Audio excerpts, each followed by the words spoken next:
নমস্কাৰ আজি সবিয়াহলৈ মই শান্তনু মহন্তই স্বাগতম জনাইছো আজি দিনটোৰ সৰ্বাধিক চৰ্চিত বিষয়টোৱে হৈছে প্ৰাক্তন প্ৰতাপী মন্ত্ৰী পি চিদাম্বৰমৰ গ্ৰেপ্তাৰ আৰু তাৰ পিছত দেশৰ ৰাজনীতিটো তোলপাৰ লগা পৰিলক্ষিত হৈছে গ্ৰেপ্তাৰৰ পিছত কংগ্ৰেছৰ মতে কংগ্ৰেছে বিভিন্ন মন্তব্য আগবঢ়াইছে যে প্ৰতিশোধৰ ৰাজনীতি তাৰ উদাহৰণ দিছে কেইবাটাও প্ৰসংগ উত্থাপন কৰিছে কিন্তু এই কথাটো সঁচা যে পি চিদাম্বৰমে যি এক বিত্তীয় কেলেংকাৰী সংঘটিত কৰাৰ অপৰাধত সিবিআই গ্ৰেপ্তাৰ কৰিছে তাক লৈ ৰাজনীতি আৰু লগতে দুৰ্নীতিক লৈ যি ধৰণৰ চিন্তা ৰাইজৰ মাজত যি ধৰণৰ ধাৰণা সেয়া পুনৰবাৰ স্পষ্ট হৈ পৰিছে আসলতে কি ধৰণৰ অপৰাধত জড়িত হৈ আছিল পি চিদাম্বৰম যাৰ বাবে গ্ৰেপ্তাৰ কৰিবলগীয়া হ'ল আজিৰ দিনটোত আন এটা প্ৰসংগ চৰ্চিত যে এই অপৰাধৰ লগত অসমৰ সম্পৰ্কটো কি আমি এক প্ৰতিবেদন চাই লওঁ আপোনালোকে অনুভৱ কৰক ধাৰণা কৰক তাৰ পিছত আমি ষ্টুডিঅ'ত কথা পাতিম আইএনএক্স মিডিয়া গোচৰ অসম কন্যাৰ তথ্যই বিপদ ঘটালে পি চিদাম্বৰমৰ ইন্দ্ৰাণী মুখাৰ্জীৰ ভাষ্যৰ হাত ধৰি সিবিআই তদন্ত আইএনএক্স মিডিয়া দুৰ্নীতিৰ গোচৰত পি চিদাম্বৰমৰ গ্ৰেপ্তাৰৰ পাছতেই চৰ্চাত ইন্দ্ৰাণী মুখাৰ্জী দেশৰ প্ৰাক্তন গৃহমন্ত্ৰী বিত্তমন্ত্ৰী পি চিদাম্বৰম এতিয়া সিবিআইৰ জিম্মাত এতিয়া প্ৰশ্ন হয় আইএনএক্স মিডিয়াৰ দুৰ্নীতি কি কন্যা চীনা বৰা হত্যাৰ অভিযোগত 2015 চনত গ্ৰেপ্তাৰ হৈছিল ইন্দ্ৰাণী মুখাৰ্জী চীনা বৰাৰ হত্যাৰ ষড়যন্ত্ৰকাৰী ইন্দ্ৰাণীৰ স্বামী পিতাৰো জেলত গুৱাহাটীৰ ইন্দ্ৰাণী আৰু পিতাৰ আইএনএক্স মিডিয়াৰ যুগ্ম প্ৰতিষ্ঠাতা 2007 চনত পিতাৰ আৰু ইন্দ্ৰাণী মুখাৰ্জীয়ে প্ৰতিষ্ঠা কৰে আইএনএক্স মিডিয়া গ্ৰুপ দেশৰ আইন কানুন উলংঘা কৰি এই আইএনএক্স মিডিয়াক সহায় কৰাৰ অভিযোগ পি চিদাম্বৰমৰ বিৰুদ্ধে পিছে আইএনএক্স মিডিয়াক কেনেদৰে সহায় কৰিছিল পি চিদাম্বৰমে পি চিদাম্বৰম বিত্তমন্ত্ৰী হৈ থকা কালত এই আইএনএক্স মিডিয়া গ্ৰুপে বিদেশী বিনিয়োগকাৰীৰ পৰা নীতি বহিৰ্ভূতভাৱে লাভ কৰিছিল 305 কোটি টকা আৰু এই অবৈধ লেনদেনত অনুমতি দিছিল ফৰেন ইনভেষ্টমেণ্ট প্ৰমোচন বৰ্ডে চমুকৈ FIPBয়ে চিদাম্বৰমৰ হেঁচাত এই অবৈধ লেনদেনত অনুমোদন দিছিল FIPBয়ে এই অবৈধ লেনদেনৰ বাবে চিদাম্বৰমৰ পুত্ৰ কাৰ্তিয়ে লাভ কৰিছিল 10 লাখ টকাৰ উৎকোচ সেই অনুসৰি সেই সময়ত চিদাম্বৰমৰ সৈতে এক বৈঠকতো মিলিত হৈছিল পিতাৰ আৰু ইন্দ্ৰাণী কাৰ্তি আৰু এজন জ্যেষ্ঠ সাংবাদিকৰ উদ্যোগত এই বৈঠকখন অনুষ্ঠিত হৈছিল 2007 পৰা 2008 লৈকে 800 টকা দৰত শ্বেয়াৰ বিক্ৰী কৰি বিদেশী বিনিয়োগকাৰীৰ পৰা 305 কোটি টকাৰ অধিক আদায় কৰিছিল আইএনএক্স মিডিয়া গ্ৰুপে এই অনিয়ম ধৰা পৰিছিল 2008 চনত লগে লগে আইএনএক্স মিডিয়া গ্ৰুপক আয়কৰ বিভাগে দিছিল জাননী তেতিয়াই কাৰ্তি চিদাম্বৰমৰ আৰ্থিক পৰামৰ্শদাতা সংস্থা এডভান্টেজ ষ্ট্ৰেটেজিক কনচাল্টিং প্ৰাইভেট লিমিটেডত দ্বাৰস্থ হয় পিতাৰ আৰু ইন্দ্ৰাণী চিদাম্বৰমৰ পুত্ৰ কাৰ্তিয়ে 10 লাখ টকা উৎকোচ লৈ বিত্ত মন্ত্ৰালয়ৰ পৰা প্ৰয়োজনীয় অনুমোদন আদায় কৰিছিল পিতাৰ ইন্দ্ৰাণীৰ হৈ উৎকোচ দিয়াৰ কথা স্বীকাৰ কৰিছে খুদ ইন্দ্ৰাণী মুখাৰ্জীয়ে এই গোচৰৰ বাবে ৰাজসাক্ষী ইন্দ্ৰাণী মুখাৰ্জী এই আৰ্থিক কেলেংকাৰীৰ মুখ্য ষড়যন্ত্ৰকাৰী হ'ব পাৰে বুলি প্ৰকাশ কৰিছে দিল্লী উচ্চ ন্যায়ালয়েও আইএনএক্স মিডিয়া কেলেংকাৰী প্ৰথমবাৰৰ বাবে পোহৰলৈ আহে 2010 চনত কেতিয়া আছিল ইউপিএ চৰকাৰ মোদীৰ আমোলত 2017 15 মেত পুনৰ সিবিআইৰ এফআইআৰ দাখিল এইবাৰ কেৱল চিদাম্বৰম কেন্দ্ৰিক হৈ পৰে সিবিআইৰ তদন্ত কেনেদৰে বিদেশৰ পৰা টকা সৰকাইছিল আইএনএক্স মিডিয়াই FIPBৰ অনুমতি কেনেদৰে পাইছিল আইএনএক্স মিডিয়াই কেলেংকাৰীটোৰ আৰ্থিক লেনদেনত তদন্ত কৰিছিল ইডিয়ে FIPBৰ অনুমোদন নোলোৱাকৈ আইএনএক্স মিডিয়াই কোটি কোটি টকাৰ বিদেশী বিনিয়োগ আদায় কৰিছিল সিবিআই তথ্যত এই কথা পোহৰলৈ অহাৰ পাছতে তদন্ত প্ৰক্ৰিয়াই মূৰ সলায় এনে পৰিস্থিতিত এসময়ৰ প্ৰভাৱশালী কেন্দ্ৰীয় বিত্তমন্ত্ৰী এতিয়া বন্দী নেশ্যনেল ডেস্ক প্ৰাগ নিউজ গতিকে চৰ্চা যথেষ্ট হৈছে কিন্তু সত্য এইটোৱে যে পি চিদাম্বৰম এতিয়া বন্দী আসলতে প্ৰসংগ কেতবোৰ উত্থাপিত হ'ব বন্দিত্বৰ পিছত যে এতিয়া কি হ'ব পাৰে পি চিদাম্বৰমৰ লগতে দেশৰ ৰাজনীতি সম্পৰ্কীয় কেতবোৰ প্ৰশ্ন উত্থাপিত হৈছে বিভিন্ন মহলে এই ধৰণে উল্লেখ কৰিব বিচাৰিছে ক'ব বিচাৰিছে এইবাৰ বিজেপিৰ চৰকাৰৰ টাৰ্গেট কংগ্ৰেছৰ সেই ধৰণৰ বিয়াগম নেতাসকল নেকি বিভিন্ন মহলত এই ধৰণে কথা বতৰা চলিছে বিভিন্ন প্ৰসংগ আছে আমি উত্থাপন কৰিম মই এবাৰ ষ্টুডিঅ'ৰ মাজলৈ আহিব বিচাৰিছোঁ আমাৰ অতিথিসকলক প্ৰথমতে স্বাগতম জনাব বিচাৰিছোঁ বিজেপি মুখপাত্ৰ লক্ষ্য কোঁৱৰ আছে স্বাগতম জনাইছোঁ আপোনাক কংগ্ৰেছৰ সাধাৰণ সম্পাদক দিগন্ত চৌধুৰীক স্বাগতম জনাইছোঁ জনাইছোঁ অসম নাগৰিক সমাজৰ সচিব প্ৰধান পৰেশ মালাকৰ ডাঙৰীয়াক স্বাগতম জনাইছোঁ অধিবক্তা শান্তনু বৰঠাকুৰ আছে আমাৰ মাজত স্বাগতম জনাইছোঁ আৰু জ্যেষ্ঠ সাংবাদিক পাৰ্থপ্ৰতিম হাজৰিকাক স্বাগতম জনাইছোঁ আৰু আমি চেষ্টা অব্যাহত ৰাখিছোঁ দিল্লীৰ পৰা পোনপটীয়া সম্প্ৰচাৰত প্ৰাক্তন মুখ্যমন্ত্ৰী তৰুণ গগৈ ডাঙৰীয়া আমাৰ মাজত আহি উপস্থিত হোৱাৰ কথা গতিকে আমি তেখেতক স্বাগতম জনাম যেতিয়া আমি সংযোগ স্থাপন হয় আমি তেখেতৰ সৈতেও কথা পাতিবলৈ চেষ্টা কৰিম যি ধৰণৰ প্ৰশ্ন মনত উত্থাপিত হৈ থাকে গতিকে মই অধিবক্তা শান্তনু বৰঠাকুৰৰ পৰাই আৰম্ভ কৰিব বিচাৰিছোঁ প্ৰশ্ন ৰাইজৰ মাজত আজি এই ধৰণে আছে যে চিদাম্বৰম গ্ৰেপ্তাৰ হ'ল বন্দী হৈছে এতিয়া কি হ'ব পাৰে আইনী দিশত কি হ'ব পাৰে কি ধৰণৰ শাস্তি হ'ব পাৰে জামিন পাব নে নাপাব এই ধৰণৰ প্ৰশ্ন কিছু আনুষংগিক আছে এইখিনি আমি কিছু জানিব বিচাৰিছোঁ চক এটা গোচৰ ৰুজু হৈছে তেওঁক পুলিচে ধৰিছে CBI ধৰিছে তাৰপিছত তেওঁক কোৰ্টত হাজিৰ কৰা হৈছে মেজিষ্ট্ৰেটে এতিয়া আপোনাৰ তেওঁক এটা ৰিমাণ্ড পিৰিয়ডৰ কাৰণে দিব হেতু ৰিমাণ্ড দিয়াৰ পিছত ইনভেষ্টিগেশ্যনৰ পিছত তাৰপিছত তেওঁ এটা নিৰ্দিষ্ট সময়ৰ পিছত বেইল বিচাৰিব হেতু এটা প্ৰক্ৰিয়া সেই প্ৰক্ৰিয়া আপোনাৰ যে এটা নিৰ্দিষ্ট সময়ৰ পিছত তেওঁ বেইল পাবই হেতু কথাটো হ'ল তেনেকুৱা কিন্তু তাৰ পিছত শাস্তি হ'বনে নহয় সেই কথাটো নিৰ্ভৰ কৰিব যেতিয়া গোচৰ চলিব গোচৰৰ ট্ৰায়েল চলিব সেই ট্ৰায়েলত চৰকাৰী পক্ষই বা CBI কেনেধৰণেৰে তেওঁলোকৰ তথ্য প্ৰমাণখিনি আনি কোৰ্টৰ আগত হাজিৰ কৰিব পাৰে আৰু কেনেধৰণৰ এভিডেন্স সাক্ষীৰ দ্বাৰা তেওঁলোকে এইখিনি কথা তেওঁলোকে যি অভিযোগ আনিছে সেই অভিযোগক প্ৰমাণ কৰিব পাৰে এতিয়া কথাটো তাৰ পিছতহে শাস্তি হোৱা নোহোৱাৰ কথাটো নিৰ্ভৰ কৰিব এতিয়া হ'ল আপোনাৰ এটা ইনভেষ্টিগেশ্যনৰ ষ্টেজ পুলিচে ভাবিছে যে তেওঁ অপৰাধ কৰিছে যে প্ৰাইমা ফেচাই তেওঁলোকে যিখিনি মেটেৰিয়েল পাইছে হেতু মই দেখা নাই মই ক'ব নোৱাৰোঁ কিন্তু CBI যিটো কথা কৈছে হেতু হ'ল যে পাইছে গতিকে সেই কাৰণে তেওঁ কাষ্টডিয়েল ইণ্টাৰোগেশ্যন দৰকাৰ সেই কাৰণে কোনবোৰ সময়ত কাষ্টডিয়েল ইণ্টাৰোগেশ্যন দৰকাৰ যে তেওঁৰ প্ৰভাৱ খটুৱাই পেলাই যদি যিবিলাক এভিডেন্স আছে সেইবিলাক নষ্ট কৰিব নোৱাৰে সাক্ষীক প্ৰভাৱিত কৰিব নোৱাৰে এনেকুৱা ধৰণৰ কিছুমান কাৰণ আছে যিবিলাকৰ কাৰণে আপোনাৰ পুলিচে কাষ্টডিয়েল ইণ্টাৰোগেশ্যন বিচাৰে বা তেওঁ জেলত থকাটো বিচাৰে বাহিৰত থকাটো নিবিচাৰে গতিকে সেই কাৰণে এতিয়া হ'ল একেবাৰে প্ৰাথমিক পৰ্যায় এই সময়ত আমি কোনেও ক'ব নোৱাৰো যে হেতু গোচৰৰ শেষটো পৰিণতিটো কি হ'বগে সেই কথাটো ক'ব নোৱাৰি কিন্তু একেটা গোচৰতে তেওঁ আছিল তেওঁ 23 দিন আছিল জেলত গতিকে ঘটনাটোত বুজা যায় যে তেওঁ যদি 23 দিন আছিল তেওঁ তেনেকুৱা কিবা এটা 23 25 30 এনেকুৱা দিনৰ ভিতৰত জামিনৰ কাৰণে আবেদন কৰিলে জামিন পাব এটা সময়ত জামিন পোৱাটো হেতু এটা যদিহে পুলিচে চাৰ্জশ্বিট দিব নোৱাৰে এটা নিৰ্দিষ্ট সময়ৰ ভিতৰত তেতিয়াহ'লে জামিন পোৱাটো হেতু তেওঁৰ ৰাইট অধিকাৰ ঠিক আছে ধন্যবাদ জ্ঞাপন কৰিছোঁ মই আখিম এয়া আছিলে আইনী দিশৰ কথা যে কি ধৰণে হ'ব পাৰে কি হ'ব পাৰে ইয়াৰ পৰৱৰ্তী সময়ত মই এবাৰ দিগন্ত চৌধুৰী ডাঙৰীয়া আপোনাৰ ওচৰলৈকে আহিব বিচাৰিছোঁ কংগ্ৰেছৰ বাবে বহুতৰ মতে কংগ্ৰেছৰ বাবে আজিৰ দিনটো বা কালিৰ পৰা আজি এই সময়খিনিলৈকে যথেষ্ট এটা লজ্জাজনক দিন কংগ্ৰেছৰ বাবে আৰু একাংশই ক'ব বিচাৰে কংগ্ৰেছৰ পক্ষৰ ফালৰ পৰা কোৱা হৈছে এয়া প্ৰতিশোধৰ ৰাজনীতি নিশ্চিতভাৱে এইটো এটা প্ৰতিশোধৰ ৰাজনীতি হয় পি চিদাম্বৰম যোৱা কেইবাবছৰ ধৰি পেলাই ইণ্ডিয়ান এক্সপ্ৰেছ যিখন বাতৰি কাকত তেখেতে আপোনাৰ প্ৰত্যেক সপ্তাহতে স্তম্ভ লিখি আছিল য'ত তেওঁ বৰ্তমানৰ যিখন মোদী চৰকাৰ আছে সেই মোদী চৰকাৰৰ যিবিলাক শ্বৰ্টফল আছে বা যিবিলাক আপোনাৰ তেওঁলোকে কৰিবলৈ কাম কৰা নাই বা যিবিলাক ভুল তেওঁলোকৰ পলিচি এইবিলাক তেওঁ বাৰে বাৰে হাইলাইট কৰি আছিল গতিকে তেওঁৰ মানে ভইচটোক ছাপ্ৰেছ কৰাৰ কাৰণে যোৱা বছৰ আজিৰ পৰা ধৰি লওক 14 মাহৰ আগতে তেখেতক এবাৰ CBI এই গোচৰটোতে মাতিছিল তেখেতে আপোনাৰ CBI আপোনাৰ নটিচ পোৱাৰ পিছত CBI আগত হাজিৰ হ'ল CBI প্ৰশ্নৰ উত্তৰ দিছে তেখেতে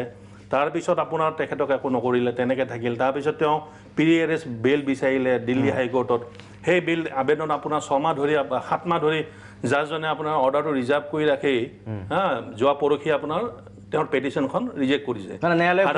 সাধাৰণতে বেইল পেটিশ্যনটো খুব এটা ডাঙৰ এটা অৰ্ডাৰ তাত সাধাৰণতে ৰিফ্লেক্ট নহয় কেইবা পেজৰ এটা মানে চমু অৰ্ডাৰে হয় সাধাৰণতে কিন্তু এতিয়া তেনেকুৱা আমাৰ যথেষ্ট আমাৰ সন্দেহ আছে এই গোটেই প্ৰক্ৰিয়াটোৰ ওপৰত যে এইটো ৰাজনৈতিকভাৱে তেখেতক তেওঁৰ যিটো মানে মাত চৰকাৰখনৰ বিৰুদ্ধে তেওঁ মাত মাতি আহিছে আপুনি এতিয়া জম্মু কাশ্মীৰত 370 আৰ্টিকল এব্ৰগেট কৰাৰ সময়তো তেখেতে যিটো ষ্টেণ্ড ল'লে পাৰ্লিয়ামেণ্টৰ ভিতৰত আৰু পাৰ্লিয়ামেণ্টৰ বাহিৰত এইবিলাক চৰকাৰৰ ওপৰত নানান ধৰণৰ প্ৰেছাৰ পৰিছে সেই প্ৰেছাৰৰ ফলত তেওঁলোকে উপায়বিহীন হৈ পেলাই পি চিদাম্বৰমক আপোনাৰ গ্ৰেপ্তাৰ কৰাৰ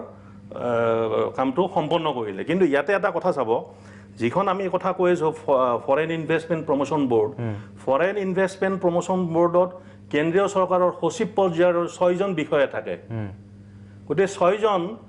সচিব পৰ্যায়ৰ বিষয়াৰ কোনো ধৰণৰ ষ্টেটমেণ্ট এতিয়ালৈ কিন্তু ৰেকৰ্ড কৰা নাই কিন্তু কেৱল চিদাম্বৰম কেন্দ্ৰিক হৈছে ফৰেইন ইনভেষ্টমেণ্ট প্ৰমোশ্যন বৰ্ডে ৰিকমেণ্ড কৰাৰ পিছতে সেইটো আপোনাৰ ফাইনেন্স মিনিষ্টাৰলৈ আজি ন্যায়ালয়তো কপিল চিব্বালে সেই প্ৰসংগতে উত্থাপন কৰিছে আৰু ফাইনেন্স মিনিষ্টাৰে সেইটোক আপোনাৰ এপ্ৰুভ কৰি দিব লাগে কিয়নো বৰ্ডখনে ৰিকমেণ্ড কৰিছে এটা পাৰ্টিকুলাৰ ৰিকমেণ্ডেশ্যন দিছে সেই ৰিকমেণ্ডেশ্যনটো মানে ফাইনেন্স মিনিষ্টাৰে ৰুটিন বেচিছত আপোনাৰ ৰিকমেণ্ড কৰে গতিকে ইয়াতে এতিয়া যিধৰণে কথা উলিয়াব বিচাৰিছে যে আপোনাৰ মানে প্ৰভাৱ খটুৱাই অমুক খটুৱাই তমুক খটুৱাই যদি প্ৰভাৱে খটুৱাইছিল এই 6জন বিশেষ মাতি পেলাই তেওঁলোকৰ ষ্টেটমেণ্ট ৰেকৰ্ড নকৰে গ'লে ঠিক আছে মই আহিম আপোনাৰ ওচৰলৈ আপুনি মুঠতে ক'ব বিচাৰিছে যে এয়া চৰকাৰৰ ষড়যন্ত্ৰ হয় নে নহয় চৰকাৰৰ ষড়যন্ত্ৰ ইডি বা চিবিআইকো চৰকাৰে ব্যৱহাৰ কৰিছে গ্ৰেপ্তাৰ কৰাৰ ক্ষেত্ৰত সেই ধৰণৰ অভিযোগ আৰু এয়া প্ৰতিশোধৰ ৰাজনীতি যে যথেষ্ট সৰব হৈ আছিলে পি চিদাম্বৰমৰ মুখ বন্ধ কৰিব লাগে লক্ষ্য গৌড ডাঙৰীয়া কি ধৰণে ৰেছপন্স দিব এই বিষয়টোত কংগ্ৰেছ দলৰ প্ৰতিক্ৰিয়া তেনে হোৱাটো অত্যন্ত স্বাভাৱিক কাৰণ কংগ্ৰেছ এই মুহূৰ্তত এটা অত্যন্ত হতাশাগ্ৰস্ত দল যে শতিকা পুৰণি এটা দলৰ তেওঁলোকৰ যদি ইতিহাস খুচৰি চোৱা যায় যে সমগ্ৰ ভাৰতীয় গণতন্ত্ৰৰ ওপৰত তেওঁলোকে এটা সময়ত জৰুৰীকালীন এটা অৱস্থা তেওঁলোকে জাপি দিছিল গতিকে তেওঁলোকে এই ধৰণৰ কথা কোৱাটো তেওঁলোকৰ দৃষ্টিভংগীৰ পৰা স্বাভাৱিক কথা কিন্তু যেতিয়া এটা ন্যায়িক পৰ্যায়ত এটা ব্যৱস্থা আমি আইনৰ ওপৰত সদায় সকলোৱে আস্থা ৰাখিবই লাগিব যোৱাকালি চিদাম্বৰম ডাঙৰীয়াই যিটো বক্তব্য ৰাখিছে যে ভাৰতীয় সংবিধানৰ আৰ্টিকল 21 মতে right to liberty and life কিন্তু তেখেতে এটা কথা পাহৰি গৈছে ইণ্ডিয়ান কনষ্টিটিউশ্যনৰ আৰ্টিকল 14 কৈছে right to equality of law and right to equal protection by the law গতিকে আজিৰ তাৰিখত আইনৰ সন্মুখত তেওঁ এজন সাধাৰণ ব্যক্তি গতিকে তেওঁ চিটিং MP হ'লো বুলি তেখেতে সকলো ধৰণৰ প্ৰটেকশ্যন যিটো আৰ্টিকল 21 কথা কৈছে সেইটো প্ৰযোজ্য নহ'ব কালি এটা খুব 21 আগষ্টত যেতিয়া মহামান্য দিল্লী হাইকোৰ্টে যেতিয়া খুব কেটেগৰিকেলি যিটো জাজমেণ্ট দিছে তেখেতৰ বেইল প্লিৰ ওপৰত যে যোৱা 28 মে 2018 তেখেতক যেতিয়া CBI নটিচ কৰিছিলে তাৰপিছত তেওঁ হাজিৰ হৈছিলে প্ৰি এৰেষ্ট তেওঁ তেখেতে যিটো প্ৰটেকশ্যন পাইছিলে সেই অৰ্ডাৰটোত কি কৈছে যে এভাচিভ আছিল তেওঁৰ ৰিপ্লাইখিনি প্ৰি এৰেষ্ট ইণ্টাৰিম যিটো তেখেতে পাই আছিলে যিটো বেনিফিট কোৰ্টৰ পৰা পাই আছিলে কোৰ্টে কেটেগৰিকেলি এইটো কথা কৈছে আৰু কি কৈছে যে classic case of money laundering সাধাৰণতে কোনো কেছত এনেকুৱা ধৰণৰ কথা নহয় খুব ডিটেইল ষ্টাডিৰ পাছত কোৰ্টে এইটো কথা কৈছে CBI যিখিনি আছে যে EDয়ে যিখিনি তেওঁলোকক ডকুমেণ্ট দিছে এভিডেন্স থকা ডকুমেণ্ট দিছে তাৰ পৰা কেটেগৰিকেলি কোৰ্টে কৈছে classic case of money laundering আৰু কৈছে কি petitioner is the kingpin আৰু অৰ দ্য কি কনস্পিৰেটৰ এইখিনি কথা CBI কোৱা কথা নহয় সুনীল গৌৰ যিজন মহামান্য তেখেত ন্যায়াধীশ তেখেতৰ বক্তব্যত ওলাইছে গতিকে এই কথাখিনিৰ পাছত কোৰ্টে যেতিয়া মহামান্য কোৰ্টে এই অৰ্ডাৰটো তেখেতৰ ৰিজেক্ট কৰি তেখেতৰ বেইলখন ৰিজেক্ট কৰিছে তাৰপিছত তেখেত এজন নিজে ছিনিয়ৰ কাউন্সিল হয় তেখেতক যেতিয়া CBI নটিচ কৰিছে শেষত গৈ তেখেতৰ বাসগৃহত এখন নটিচ পেষ্ট কৰিছে তাৰপিছত এজন ল এবাইডিং চিটিজেন হিচাপে তেওঁ ইনভেষ্টিগেটিং এজেঞ্চিৰ ওচৰত নিশ্চিত ৰূপত আহিব লাগিছিল কংগ্ৰেছৰ এনেকুৱা ধৰণৰ কথাবোৰ প্ৰতিশোধৰ ৰাজনীতি বুলি কোৱাটো একেবাৰে উচিত নহয় এইকাৰণে নহয় ভাৰতবৰ্ষৰ ইতিহাসত প্ৰথমবাৰৰ বাবে এগৰাকী মুখ্যমন্ত্ৰী এতিয়াৰ প্ৰধানমন্ত্ৰী আপোনালোকে জানে নৰেন্দ্ৰ মোদী ডাঙৰীয়াই 9 ঘণ্টাকৈ SITৰ সন্মুখত মাৰাথান জেৰাৰ সন্মুখীন হৈছিল আৰু ওলাই আহি কি বক্তব্য ৰাখিছিল যে সুপ্ৰিম কোৰ্ট যদি সন্তুষ্ট হয় তেতিয়াহ'লে মোৰ বক্তব্যৰ অৰ্থ থাকিব আৰু সুপ্ৰিম কোৰ্ট সন্তুষ্ট হৈছিল সেই SITৰ ৰিপৰ্টত গতিকে চিদাম্বৰম কালি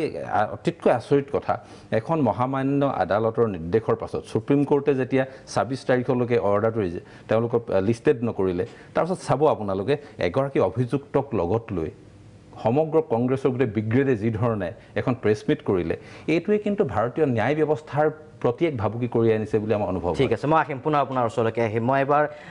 পাৰ্থপ্ৰতিম হাজৰিকাৰ ওচৰলৈকে আহিব বিচাৰিছোঁ এয়া আছিল ৰাজনৈতিক দলৰ কথা ৰাজনৈতিক মন্তব্য কিন্তু এগৰাকী সাংবাদিক হিচাপে আপুনি কি অনুভৱ কৰিছে সামগ্ৰিকভাৱে যি দৃশ্য দেখিবলৈ পোৱা গৈছে এতিয়া চিদাম্বৰমৰ গ্ৰেপ্তাৰৰ পিছত আৰু হয়তো বিভিন্ন ধৰণৰ ৰাজনৈতিক নেতা বিশেষকৈ কংগ্ৰেছৰ নেতা পুনৰ গ্ৰেপ্তাৰ হোৱাৰ সম্ভাৱনা অনুই কৰিব নোৱাৰে এই ধৰণে কথা বতৰা ওলাইছে গতিকে আপুনি কি ধৰণে বিশ্লেষণ কৰিছে আচলতে যি ধৰণৰ অভিযোগ যে প্ৰতিশোধৰ ৰাজনীতি সেয়া প্ৰতিশোধৰ ৰাজনীতি নে দুৰ্নীতিক লৈ শূন্য সহনশীলতাৰ চৰকাৰৰ যি চৰকাৰে কথা কয় সেই মতে কাম চলিছে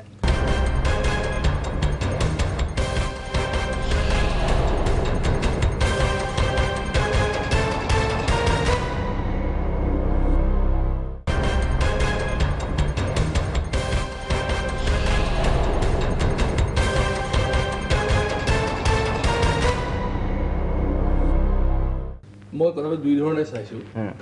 কালি পৰহিৰ পৰা দুই ধৰণে চাইছোঁ এটা কথা হ'ল প্ৰথম কথাটো হ'ল যে চিদাম্বৰম এজন প্ৰভাৱশালী মন্ত্ৰীটো আছিলেই তেওঁ ভাৰতবৰ্ষৰ বিত্তমন্ত্ৰী আছিল গৃহমন্ত্ৰী আছিল তেওঁ 7 বাৰকৈ MP হৈছে তেওঁ এতিয়া প্ৰেজেণ্ট ৰাজ্যসভাৰ মেম্বাৰ হয় তেওঁ চোৰ নেকি তেওঁ পলাই যাব নেকি মই কালি ৰাতি সেই কথাটো ভাবি আছোঁ যে এই মানুহজন পলাই যাব নেকি পলাই যোৱাৰ সম্ভাৱনা আছে নেকি আজি আপুনি দিনটোৰ আজি কোৰ্টত যিখিনি আৰ্গুমেণ্ট হৈছে সেইখিনি চালে সেই কথাটোকে বাৰে বাৰে কৈছে মোৰ এনেকুৱা লাগিছে আজি চলিচিটৰ জেনেৰেল তুষাৰ মেহতাই যিখিনি আৰ্গু কৰিছে তাৰ লগত কপিল সিবালে তাৰ অপজিশ্যন আৰ্গু কৰিছে এই কথাখিনি আমি আজি পঢ়িছোঁ মই তাত এনেকুৱা লাগিছে চলিচিটৰ জেনেৰেল ৱাজ ভেৰি ডেছপাৰেট তেওঁলোক ডেছপাৰেটলি বিচাৰিছে যে এই মানুহজনক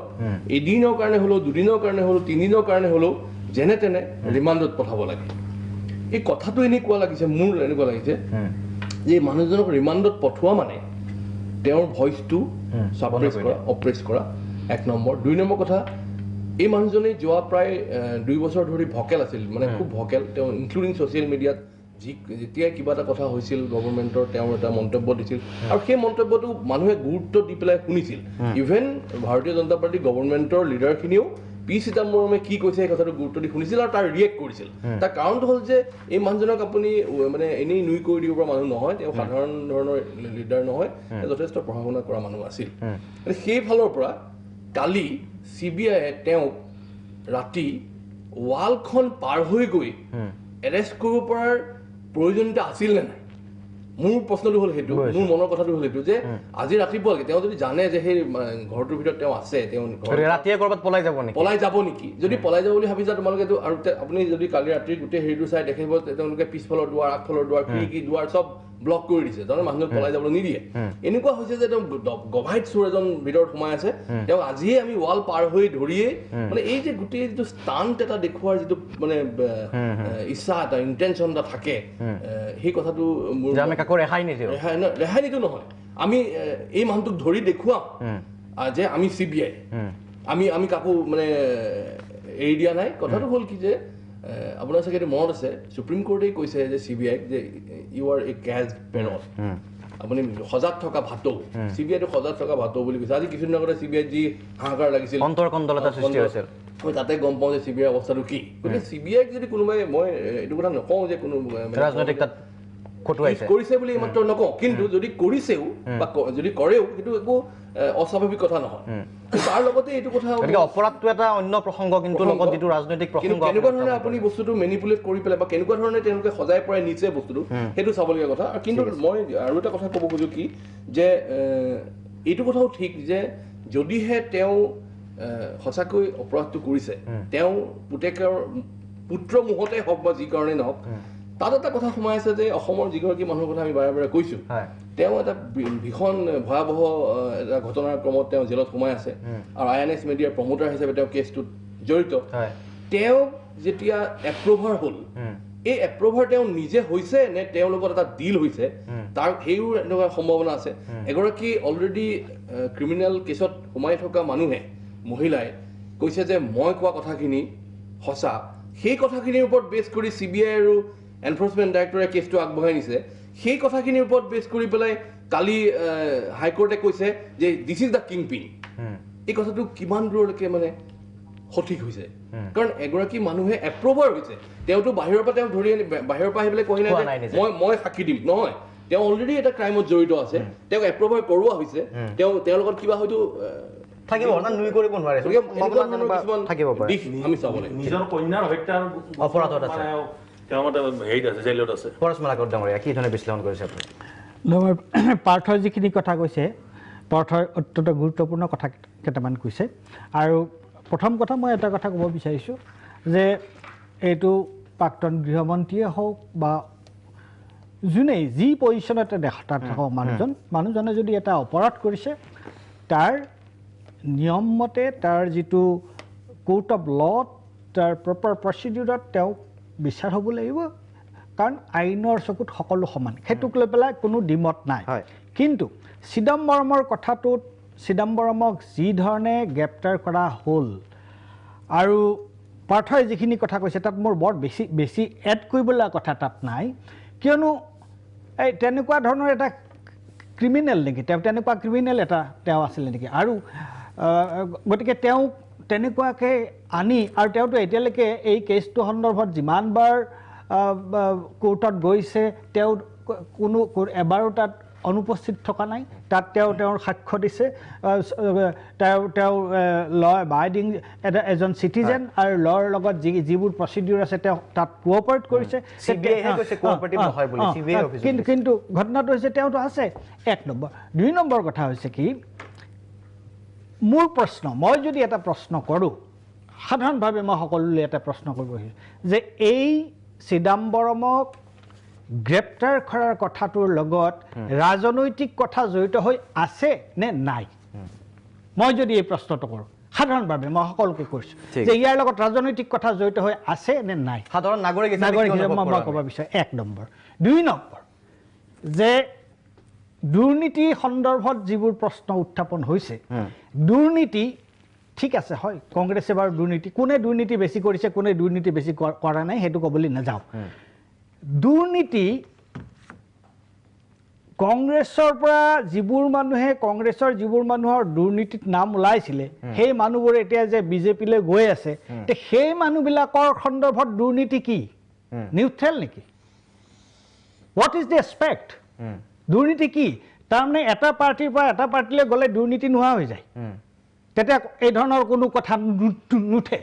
এইটো কেনেকুৱা ধৰণৰ ঠিক আছে এইটো ডাঙৰ প্ৰশ্ন এটা উঠিছে শান্তনু বৰঠাকুৰ ডাঙৰে এই প্ৰশ্নটোৰ উত্তৰ ঠিক আছে তেখেতে সাধাৰণভাৱে এটা প্ৰশ্ন কৰিছে সাধাৰণ নাগৰিকৰ মনত সেই প্ৰশ্নটোৰ উত্তৰ নিশ্চয় থাকিব আপোনাৰ কি লাগে প্ৰথম দৃষ্টিত এই গ্ৰেপ্তাৰ হোৱা ঘটনাটো চিদাম্বৰমক গ্ৰেপ্তাৰ কৰা ঘটনাটো ৰাজনৈতিক এক ঘটনা যেন লাগে এনে এটা সাধাৰণ প্ৰক্ৰিয়া মতে গ্ৰেপ্তাৰ হৈছে চাওক আমি যেনেকৈ দেখি আছোঁ গোটেই ঘটনাটো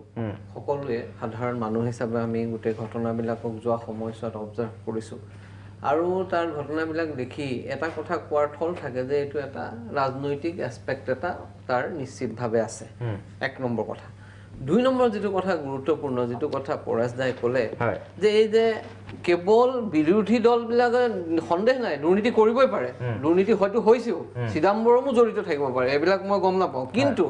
কেৱল বিৰোধী দলবিলাকৰ লিডাৰবিলাকে দুৰ্নীতি কৰিছে আৰু তেওঁলোকৰ বিৰুদ্ধেহে আপোনাৰ CBI ED সকলো লাগি গৈছে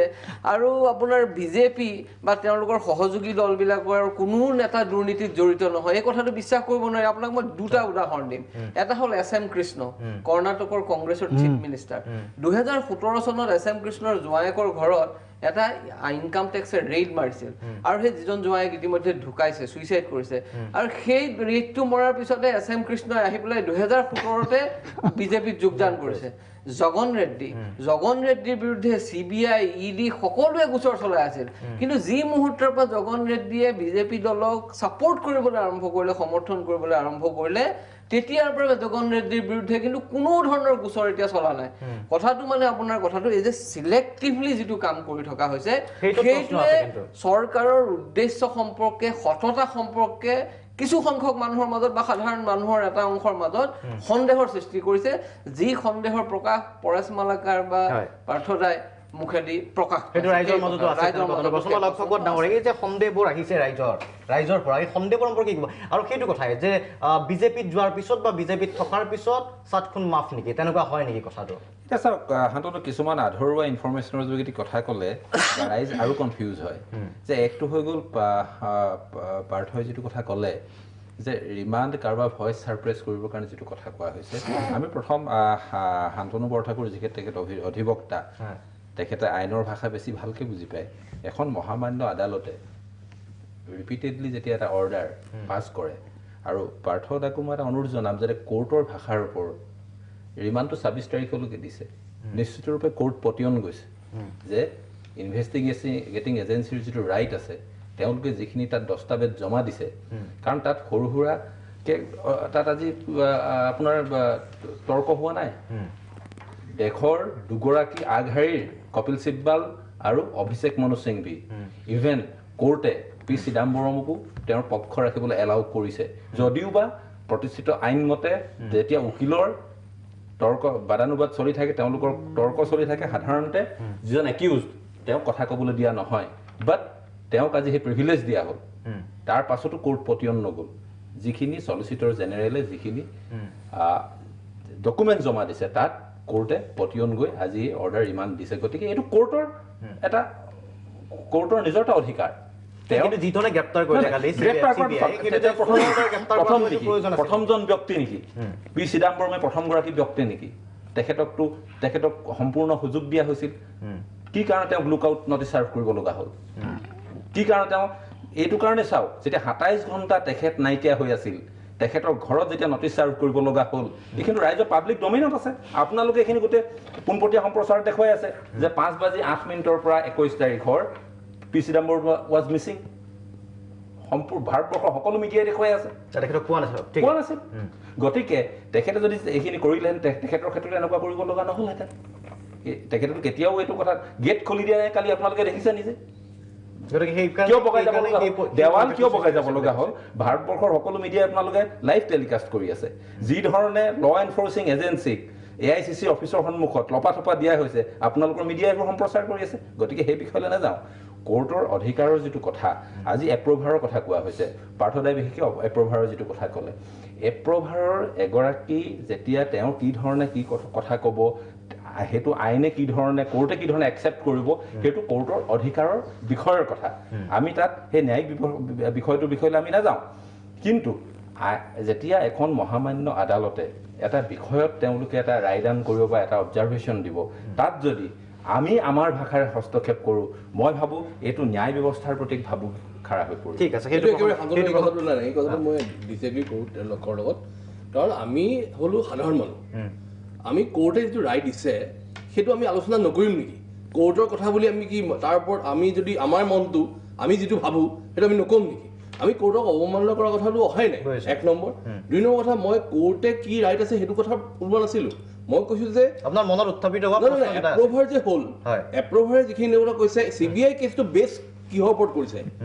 ইন্দ্ৰাণী মুখাৰ্জী ভাষ্য একেবাৰে নহয় ঠিক আছে একেবাৰে নহয় 2008 চনত ফিনান্সিয়েল ইন্টেলিজেন্স ইউনিটে এতিয়ালৈকে ইন্দ্ৰাণী মুখাৰ্জী এপ্ৰ'ভাৰ নহ'ল 10 চনত যেটো কেছ আপোনাৰ ৰেজিষ্টাৰ কৰিছিলে সবথা আপোনালোকে এইটো কথালে কিয় নাহে যেটো কাৰ্টি চিদাম্বৰমৰ যেটো কোম্পানী ডাইৰেক্টলি লিংকড হৈছে 26% ডাউনষ্ট্ৰীমৰ যেটো পইচা 305 কোটি সৰহ সংখ্যক পইচা তিনটা মৰিছাছ বেছ যেটো ইনভেষ্টৰলৈ গুচি গ'ল যেটো ডাইৰেক্টলি বেনিফিচিয়াৰী যেটো কাৰ্টি চিদাম্বৰম প্ৰমাণ হৈছে আৰু যেটো তেখেতৰ যাৰ কাৰণে 54 কৰোৰৰ প্ৰপাৰ্টি ক্ৰুক কৰিছে কোৰ্ট অৰ্ডাৰ মতে সেইটো কথালে কিয় নাহে ঠিক আছে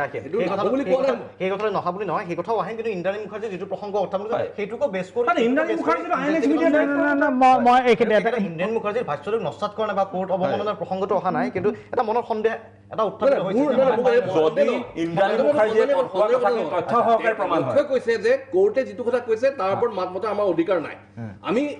ৰিমাণ্ডত তুষাৰ মেহতাই দিয়া নাই পাৰ্থদা নহয় যি ৰিমাণ্ডত দিছে মই কোৰ্টে দিয়া কথা কোৱা নাই মই কৈছো যে তুষাৰ মেহতা was ৰিমাণ্ডত দেখুৱাব লাগে যে this is a psychological affair দেখুৱাব লাগে যে পি চিদাম্বৰমৰ নিচিনা গৃহমন্ত্ৰী আৰু ফাইনেন্স মিনিষ্টাৰ ভাৰতবৰ্ষৰ বিত্তমন্ত্ৰীজনকো আমি ৰিমাণ্ডত পঠাব পাৰোঁ এইটো হ'ল আজি ৰাতিপুৱাৰ তুষাৰ মেহতাৰ মেণ্টেলিটি এক ছেকেণ্ড এটা কথা কওঁ যে সুপ্ৰিম কোৰ্টে সিদিনা সুপ্ৰিম কোৰ্টে কৈছে যে CBI সম্পৰ্কত যে যেতিয়া পলিটিকেল ইনফ্লুৱেঞ্চ নাথাকে তোমালোকে ইমান ধুনীয়াকৈ কাম কৰিব পাৰা আৰু যেতিয়া পলিটিকেল ইনফ্লুৱেঞ্চ থাকে তোমালোকে এনেকুৱা ধৰণৰ কাম কৰা গতিকে পলিটিকেল ইনফ্লুৱেঞ্চ আছে নে সেইটো সুপ্ৰিম কোৰ্টে স্বয়ং সুপ্ৰিম কোৰ্টৰ মালাকাৰ ডাঙৰীয়া সেইটো এটা observation it is not a supreme courts order কোনে মই কৈছো নেকি অৰ্ডাৰ বুলি observation has a value observation has also A value মই অৰ্ডাৰ কথা কোৱা নাই ঠিক আছে আমি অব্যাহত ৰাখিব আমাৰ বিশেষ অনুষ্ঠান আমি উভতি আহিম কেতবোৰ প্ৰসংগ উত্থাপিত আছে আচলতে ইয়াৰ ৰাজনৈতিক উদ্দেশ্য প্ৰণোদিত হয় নে নহয় ৰাইজৰ মনত জানিবলগীয়া প্ৰশ্ন আছে উত্তৰ বিচাৰিম ষ্টুডিঅ'ৰ মজিয়াত সময় চমু বাণিজ্যিক বিৰতি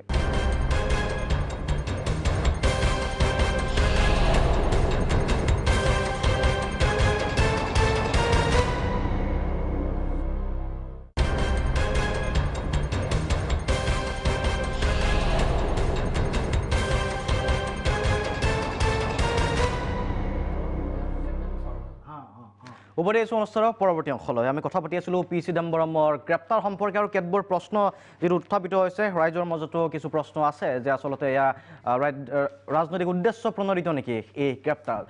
এই কথাত কোনো দ্বিমত নাই যদি পি চিদাম্বৰম অপৰাধী তেনে ক্ষেত্ৰত পি চিদাম্বৰম গ্ৰেপ্তাৰ হ'ব লাগে যিয়ে নহওক আইন সকলোৰে বাবে সমান আৰু তাত কোনো দ্বিমত নাই মই দিগন্ত চৌধুৰী ডাঙৰীয়া আপোনাৰ ওচৰলৈকে আহিব বিচাৰিছোঁ ইতিমধ্যে লক্ষ্যগত ডাঙৰীয়াই স্পষ্টকৈ কৈছে যে এয়া কোনো ৰাজনৈতিক উদ্দেশ্য প্ৰণোদিত নহয় তেওঁলোকৰ অবজাৰভেশ্যন সেইটো চাওক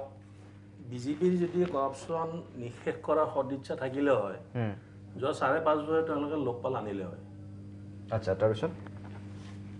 আজি লোকপালৰ অনুপস্থিতিত এই পলিটিকেল লেভেলৰ বিভিন্ন ধৰণৰ হৰ্চ ট্ৰেডিঙৰ পৰা আৰম্ভ কৰি মানুহ ইফালৰ পৰা ইফালে যোৱা সিফালৰ পৰা ইফালে যোৱা এই কামবিলাক অবাধে চলি আছে এতিয়া চিলটেপ বেচিছত কিছুমান কেছ তেওঁলোকে ফাষ্ট ট্ৰেকত লৈ যায় আৰু কিছুমান কেছ তেওঁলোকে ৰেলিগেট কৰি থৈ দিয়ে এতিয়া ধৰক আপোনাৰ কৰ্ণাটকৰ বৰ্তমানৰ মুখ্যমন্ত্ৰী BS য়েডিয়ুৰাপ্পা তেওঁ তাতো আপোনাৰ CBI ৰেড হৈছিল এটা সময়ত তেওঁ তাৰপৰা ডায়েৰী ৰিকভাৰ হৈছিল তাতে বহুত কথা তাতে লেখা আছে অমুকক 100 কোটি টকা দিছে অমুক দিছে তেনেকৈ এটা বিয়াগুম এমাউণ্ট প্ৰায় 1600 কোটি মান টকাৰ এমাউণ্ট তাৰপিছত আপোনাৰ ধৰি লওক কৰ্ণাটকৰে আৰু দুজন আপোনাৰ ভাতৃ আছে মানে ফেমাছ এজ ৰেড্ডি ব্ৰাদাৰ্ছ তেওঁলোকৰ মাইনিঙৰ আপোনাৰ বৃহৎ কেলেংকাৰী এতিয়া আছিল প্ৰায় 16,500 কোটি টকাৰ সেইবিলাকৰ আপোনাৰ কোনো ধৰণৰ নিষ্পত্তি নাই তাৰপিছত আমাৰ অসমৰ doctor Himanta Biswa Sarma Louis বাৰ্জাৰৰ cash আছে তাৰপিছত আপোনাৰ ৱেষ্ট বেংগলত মুকুল ৰয়ৰ কেছ আছে এনেকৈ ধৰি তেওঁলোকৰ অগণন মানে মানুহ আছে আপোনাক ৰখাব বিচাৰিছোঁ আপুনি কোৱা প্ৰসংগতে মই উত্থাপন কৰিব বিচাৰিছোঁ আজি ৰাষ্ট্ৰীয় পৰ্যায়ৰ এটা পৰ্টেলৰ দ্য প্ৰিণ্ট বুলি সেই তালিকা এখন অন্তৰ্ভুক্ত কৰিছে আৰু তাত আপুনি কোৱা নামকেইটা সন্নিৱিষ্ট হৈ আছে আচলতে প্ৰশ্ন আছে যে কাৰ ওপৰত CBI আৰু EDয়ে হাত দিয়া নাই এতিয়ালৈকে সিলেক্টিভ কাৰ ওপৰত দিয়া নাই আৰু বিজেপি হোৱা বাবে ঠিক আছে মই তালিকাখন আছে আমাৰ লগত মই তালিকাখন দেখাব বিচাৰিছোঁ এই মুহূৰ্তত আপুনি কোৱা নামবোৰ সন্নিৱিষ্ট হৈ আছে 7জন বিশেষকৈ তেওঁলোকে আমি দেখাব বিচাৰিছোঁ তালিকাখন 7 গৰাকীৰ কথা উল্লেখ কৰিছে আপুনি উল্লেখ কৰা ধৰণে য়েডিয়ুৰাপ্পাৰ নাম আছে তাত কি অভিযোগ আছে সেয়াও আছে ৰেড্ডি ব্ৰাদাৰ্ছ অফ বেল্লাৰী অভিযোগ 16,500 কোটি টকা কেলেংকাৰীৰ অভিযোগ আছে তেওঁলোকৰ বিৰুদ্ধে মধ্যপ্ৰদেশৰ মুখ্যমন্ত্ৰী শিৱৰাজ সিং চৌহান অভিযোগ ভিয়েটনাম কেলেংকাৰীৰ জড়িত হোৱাৰ অভিযোগ আছিল যিবোৰ আজিলৈকে CBI বা EDয়ে হাত নিদিলে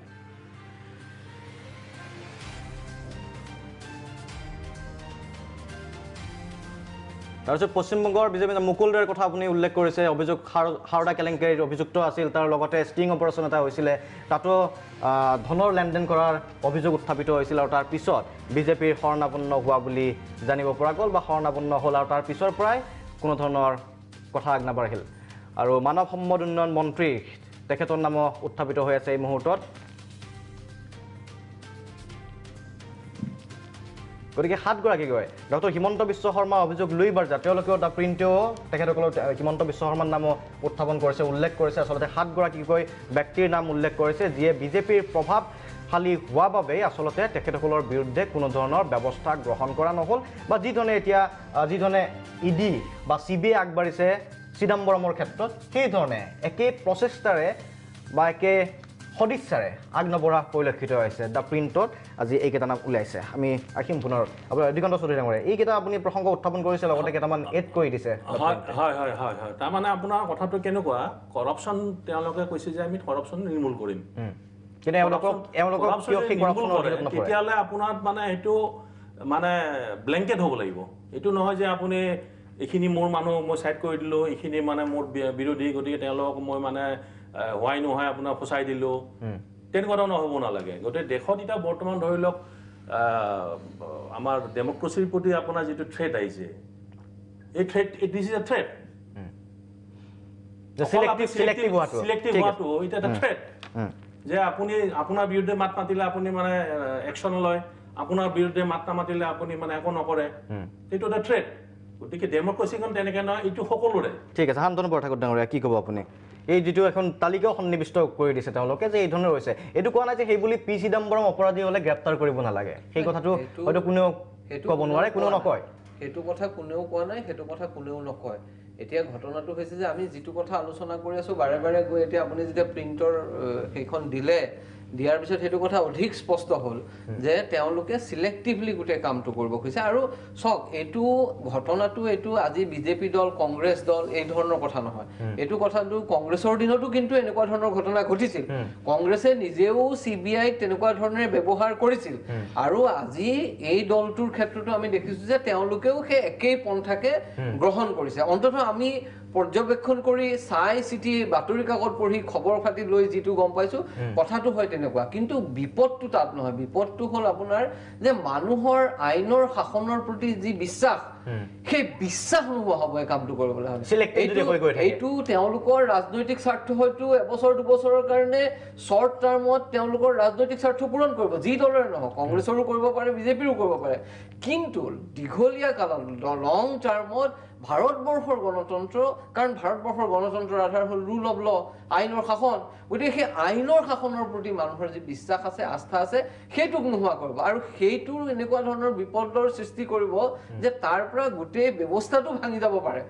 সেই কথাটোৰ কাৰণেহে এই দলবোৰ এই চৰকাৰ ৰাষ্ট্ৰ সতৰ্ক হোৱাটো প্ৰয়োজন কি ক'ব পাৰ্থ হাজৰিকা মই পৰেশ মালাকাৰ দাদাই যিটো প্ৰশ্ন তুলিছে মই সেই প্ৰশ্নটোকে আচলতে সকলোলৈ আগবঢ়াই দিব বিচাৰোঁ পৰেশ দাইও এটা কথা সেই কথাটোৱে কৈছে যে দুৰ্নীতিৰ ডেফিনেশ্যনটো কি দুৰ্নীতি যদি কৰে কোনে কৰিলে সেইটো দুৰ্নীতি হয় আৰু কোনে কৰিলে দুৰ্নীতি বুলি সেইটো ধৰা নাযায় এই যিটো পাৰ্থক্য শান্তনুৱে যিখিনি কথা ক'লে এই পাৰ্থক্যটোতে গোটেই মানে গণতান্ত্ৰিক প্ৰমূল্যবোধটো জীয়াই থাকিব যদি আমি সেই পাৰ্থক্যটো আমি বুজি পাওঁ কথাটো এনেকুৱা হ'ল যে আপুনি যদি এইটো ৰাজনৈতিক দলৰ মানুহ হয় তেতিয়াহ'লে আপুনি দুৰ্নীতিপৰায়ণ আৰু আপুনি যদি দুৰ্নীতিপৰায়ণ হৈ আছে আপোনাক যদি কোনোবাই ধৰিবলৈ গৈছে আপুনি লাহেকৈ শাসকীয় দললৈ গুচি আহিলে গুচি অহাৰ লগে লগে আপোনাৰ সেই দুৰ্নীতি চব দুৱাৰ বন্ধ হৈ গ'ল আপুনি নিশ্চিন্ত মনে আৰামছে খাই বৈ থাকিব পাৰিব এই যিটো কাৰবাৰ এই কাৰবাৰটো উদাহৰণকেইটা মুকুলদাৰ প্ৰসংগ আছে স্পষ্ট আমি জানো এইবিলাক কথা এতিয়া হিমন্ত বিশ্বৰ নামটো বাৰে বাৰে লোৱাৰ দৰকাৰ নাই আমি কাৰবাৰ নামটো বাৰে বাৰে লোৱাৰ দৰকাৰ নাই কাৰণ আমি এইবিলাক দেখি আছো আমি দেখি যোৱা 5 বছৰ 6 বছৰ 7 বছৰ এইবিলাক কথা দেখিলো বিৰোধীত থাকিলে কিন্তু সেই একেটা দলে আকৌ তেওঁলোকৰ বিৰোধী হৈছে কি সেই কথাটোৱে শান্তনুৱে এই কথাটো ক'লে যে যদিহে ধৰি লওক যদিহে আজি যিটো শাসকীয় দলত আছে তেওঁলোকে বিৰোধী দলৰ মানুহখিনিৰ ওপৰত এই অত্যাচাৰটো কৰিব খুজিছে কাইলৈ যদি সেই বিৰোধী দলটো শাসকীয় পক্ষত আহে তেওঁলোকে একেটা পন্থা অৱলম্বন কৰিছে যিটো কংগ্ৰেছে কৰিছিল সেইটো আজি বিজেপিয়ে এইবাৰতো এইটো কথাও কোৱা হৈছে সেই সময়ত গৃহমন্ত্ৰী অমিত শ্বাহ আছিলে গুজৰাটত যেতিয়া গ্ৰেপ্তাৰ হ'ল আৰু সেই সময়ত গৃহমন্ত্ৰী পি চিদাম্বৰম আৰু সেইটোৱে কাকতলীয়াভাৱে বহুতে ক'ব বিচাৰিছে যে এয়াও আন এক প্ৰতিশোধৰ ৰাজনীতি চৰ্চা চলিছে গতিকে এই গোটেই প্ৰশ্নটোৰ কথাটো হ'ল যে আমি মই এইটো আশা কৰোঁ এতিয়া যে যিমানখিনি এইবোৰ খেলি মেলিয়ে বুলি ধৰিছোঁ বা যেনেকুৱা বুলি নহয় এতিয়া কথাটো হ'ল কি যে পি চিদাম্বৰমে সঁচাকৈ মই কাৰ্তি চিদাম্বৰৰ কথাটো বাদ দিলোঁ তেওঁৰ কথাটো বেলেগ তেওঁৰ অপৰাধটো বেলেগ তেওঁৰ অপৰাধটো মই অলপ আঁতৰাই থ'ব খুজিছোঁ কিন্তু এজন ভাৰতবৰ্ষৰ প্ৰাক্তন গৃহমন্ত্ৰী প্ৰাক্তন বিত্তমন্ত্ৰীয়ে কি আচলতে মানে ষড়যন্ত্ৰ কৰিলে কাৰণ আজি তুষাৰ মেহতাই বাৰে বাৰে কৈছে দেয়াৰ ইজ এ লাৰ্জাৰ কনস্পিৰেচি আৰু বৃহৎ ষড়যন্ত্ৰ কথা আছে গতিকে এই মানুহজনক আমাক লাগে এই মানুহজনক তেতিয়াহে যদি তেওঁক ডকুমেণ্ট আমি দেখুৱাম সেই ডকুমেণ্টৰ ওপৰত তেওঁ কথা কোৱাৰ পিছতহে আমি গম পাম এই লাৰ্জাৰ কনস্পিৰেচিটো উলিয়াব লাগে পি চিদাম্বৰমে একজেক্টলি কি বৃহৎ কেলেংকাৰী কৰিছে সেই কথাটো যদি ৰুটত আমি শিপাডাল বিচাৰি পাওঁ তেতিয়া আমি বুজি পাম আচলতে ন্যায় ব্যৱস্থাটো সঠিক পক্ষত আছে নে ক'ৰবাত কিবা উইয়ে ধৰিছে ঠিক আছে ধন্যবাদ মই আপোনাৰ ওচৰলৈকে এটা বস্তু লগাওঁ এটা বাক্য কম মই চিদাম্বৰমে যিবাৰ ৰাজ্যসভাৰ এমপি নহওঁ বুলি ঘোষণা কৰিছিল এবাৰ ইলেকশ্যনৰ পিছত নহওঁ বুলি ঘোষণা কৰাৰ পিছত অৰুণ জেটলীয়ে চিদাম্বৰমৰ সন্মানত মানে এটা ডাঙৰ আৰ্টিকল লিখিছিল নিজৰ ব্লগত চিদাম্বৰমক প্ৰশংসাৰে উপচাই দি কথাটো মানে কৈছো কি যে তেনেকুৱা মানুহ বুলি তেওঁলোকৰ দলৰে বিজেপি দলৰ মানুহে তেওঁক এনেকুৱা প্ৰশংসা কৰিছে গতিকে তেনেকুৱা মানুহজনক আকৌ এনেকুৱা ধৰণৰ হেৰি কৰাটো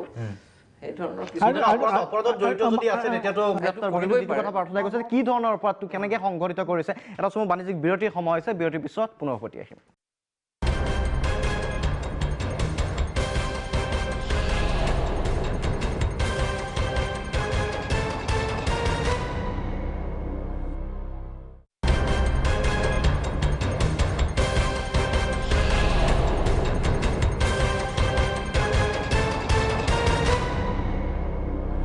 উভতি আহিছোঁ অনুষ্ঠানৰ পৰৱৰ্তী অংশলৈ আমি কথা পাতি আছিলোঁ পি চিদাম্বৰম গ্ৰেপ্তাৰ সম্পৰ্কে আৰু ৰাজনৈতিক যি ধৰণৰ প্ৰসংগ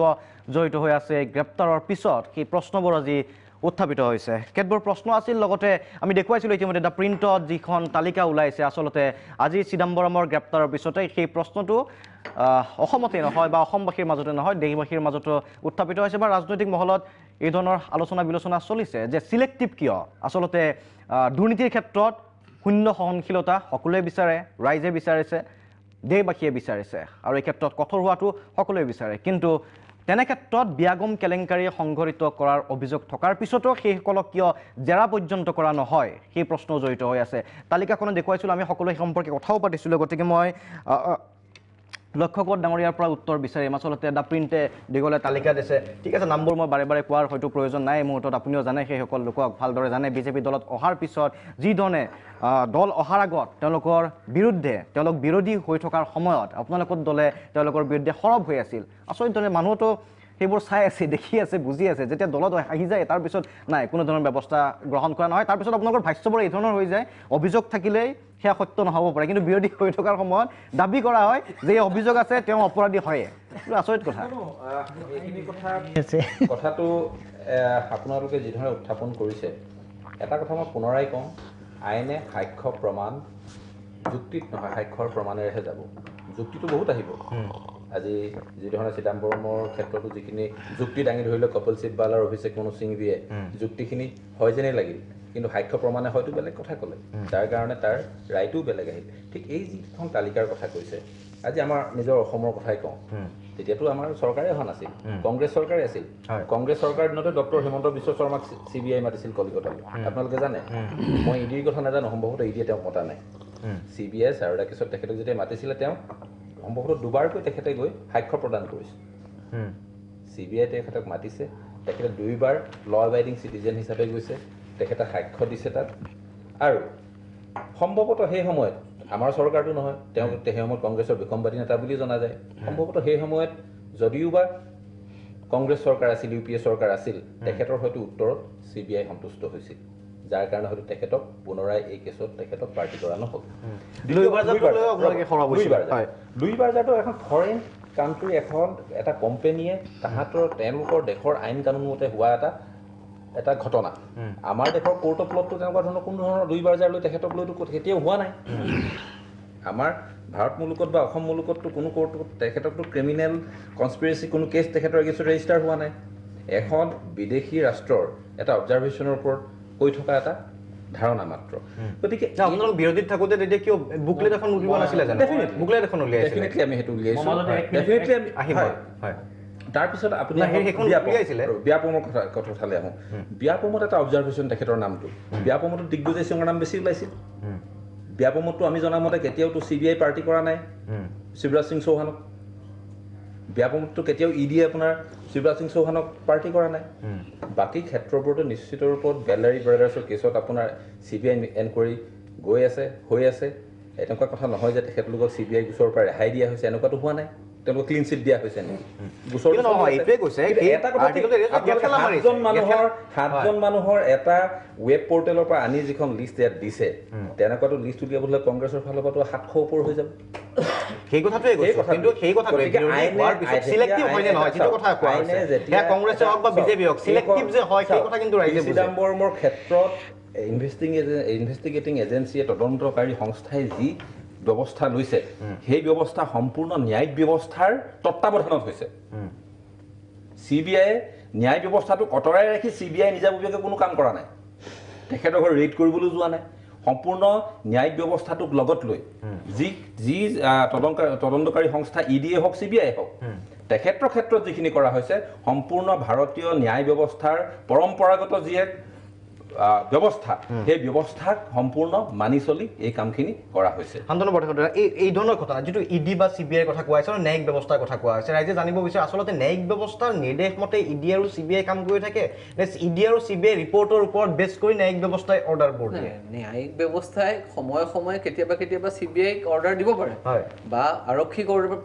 নিৰ্দেশ দিব পাৰে যে অমুক গোচৰটো এনেকে চোৱা অমুক গোচৰটো তোমালোকে চলোৱা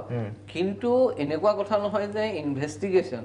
চলি থাকে প্ৰত্যেক মুহূৰ্ততে সেই ধৰণৰ কোনো ধৰণৰ ডাইৰেকশ্যন নিদিয়ে নিৰ্দেশ নিদিয়ে প্ৰথম কথাটো সেইটো আৰু কথাটো হ'ল যে যেতিয়া ইনভেষ্টিগেশ্যন এটা চলিব নৰ্মেল কথাটো কি হ'ব জুডিচিয়াৰীৰ কাৰণে যেতিয়া এইখিনি বস্তু দিয়া হয় সেইখিনি বিষয় বস্তু চাই প্ৰাইমা ফেচাই যদি তেওঁলোক সন্তুষ্ট হয় যে কাষ্টডিয়েল ইণ্টাৰগেশ্যন এটা দৰকাৰ হয় তেতিয়াহ'লে এতিয়া তেওঁলোকে যিটো কৰিছে মই সেইটো কাৰণ আমাৰ হাতত কাৰো হাতত তাৰ কোনো হেৰি নাই কাগজ পত্ৰ ডকুমেণ্টছ আমাৰ হাতত নাই আমি কথাটো যদি আমি এইটো শুদ্ধ বা ভুল তেনেকুৱা এটা নিৰ্ণয় দিবলৈ যাওঁ তেতিয়াহ'লে সেইটো হ'ব পিয়ৰলি অন প্ৰিজাম্পশ্যন যিটো আমি কৰিব নোৱাৰোঁ কিন্তু ঘটনাটো আমাৰ সেইকাৰণে সেইটো নহয় যে তেখেতে যি ধৰণৰ কথাটো কৈছে কথাটো এনেকুৱা লাগিব যে আদালতে কৈছে কাৰণেহে কামটো এইখিনিতে মই এটা প্ৰশ্ন কৰিব ন্যায় ব্যৱস্থাৰ পৰা সম্পূৰ্ণ ন্যায় ল'বলৈ পি চিদাম্বৰম ডাঙৰীয়াক সুবিধা দিয়া হৈছে নাই সেইটো দিবই লাগিব সেইটো নিদিলে পাছতহে গোটেই মই এটা প্ৰশ্ন কৰিব খুজিছোঁ মই আগতে যেনেকৈ এটা প্ৰশ্ন কৰিছিলোঁ ৰাজনৈতিক হয় নে নহয় এইবাৰ মই দ্বিতীয় এটা প্ৰশ্ন কৰিব বিচাৰিছোঁ যে ভাৰতবৰ্ষৰ সম্প্ৰতি যিটো ন্যায় ব্যৱস্থা সেই ন্যায় ব্যৱস্থা ৰাজনৈতিক চাপৰ পৰা মুক্ত নে প্ৰশ্নটো মোৰ সেইটো যে যিটো ন্যায়পালিকাৰ ওপৰত ৰাজনৈতিক প্ৰভাৱ আছে নে নাই তেওঁলোক সম্পূৰ্ণৰূপে মুক্তভাৱে তেওঁলোকৰ ন্যায় বিচাৰ তেওঁলোকে চলাব পাৰেনে প্ৰশ্ন এটা তাৰপিছত মই 2 নম্বৰ কথা এটা মই ক'ব বিচাৰিছোঁ ইয়াত দুটা ৰাজনৈতিক দলৰ প্ৰতিনিধি আছে এটা কংগ্ৰেছ আৰু এটা বিজেপি আৰু আমি ইয়াত এজন এডভোকেট আছে আৰু আমি দুজন নাগৰিক আছোঁ আমাৰ প্ৰশ্নটো হৈছে আমি এতিয়া ভাৰতবৰ্ষৰ বৰ্তমান যিটো ৰাজনৈতিক যিটো বাতাবৰণ বৰ্তমান যিটো ৰাজনৈতিক পৰিস্থিতি এই পৰিস্থিতিত আমি নাগৰিক হিচাপে অতি শংকিত কিয় শান্তনু বৰঠাকুৰে যিটো কথা কৈছে যে যিবোৰ ৰুল অফ ল যিবোৰ ইনষ্টিটিউশ্যনে ইম্পাৰ্চিয়েলি তেওঁলোকৰ ছাৰ্ভিচটো তেওঁলোকৰ সেৱাটো জনসাধাৰণৰে আগবঢ়ালে আমি নাগৰিকসকল সুৰক্ষিত হ'ম গতিকে আমাৰ কথাটো হৈছে we do not want political interference on these institutions CBI police অন্যান্য যিবোৰ সেইটো কংগ্ৰেছে কৰক বা বিজেপিয়ে কৰক আৰু আমাৰ ভয়টো হৈছে এতিয়া এইটোৱে যে ক্ৰমাগতভাৱে এই ইনষ্টিটিউশ্যনবিলাকৰ যিটো অট'নমি তাৰ যিটো নিজকে নিজে পৰিচালনা কৰাৰ যাৰ যিটো তেওঁলোকৰ যিটো অধিকাৰ সেইটো খৰ্বিত হৈ আছে আৰু সেইটো খৰ্বিত হৈ অহাৰ কাৰণে আমি নাগৰিকসকল সাধাৰণ মানুহ যিবোৰ ৰাজনৈতিক পাৰ্টিৰ লগত জড়িত নহয় আমি শংকিত হওঁ ঠিক আছে ধন্যবাদ মই আহিম আপোনাৰ ওচৰলৈকে আচলতে যিটো প্ৰসংগ উত্থাপন কৰিছে প্ৰশ্ন উত্থাপন কৰিছে এটা দীঘলীয়া সময়ৰ প্ৰয়োজন হ'ব আমি কথা পতাৰ বাবে আচলতে ন্যায়িক ব্যৱস্থাৰ ওপৰত প্ৰভাৱ ৰাজনৈতিক প্ৰভাৱ আছে নে নাই নিঃসন্দেহে গুৰুত্বপূৰ্ণ প্ৰশ্ন আজিৰ তাৰিখত যথেষ্ট মূল্যৱান এটা প্ৰশ্ন আমি উত্তৰ বিচাৰিবলৈ চেষ্টা কৰিম পৰৱৰ্তী সময়তো আমি অনুষ্ঠানৰ জৰিয়তে সেই ধৰণৰ বিষয় এটা উত্থাপন কৰিবলৈ চেষ্টা কৰিম এটা চমু বাণিজ্যিক বিৰতিৰ সময় পুনৰ উভতি আহিম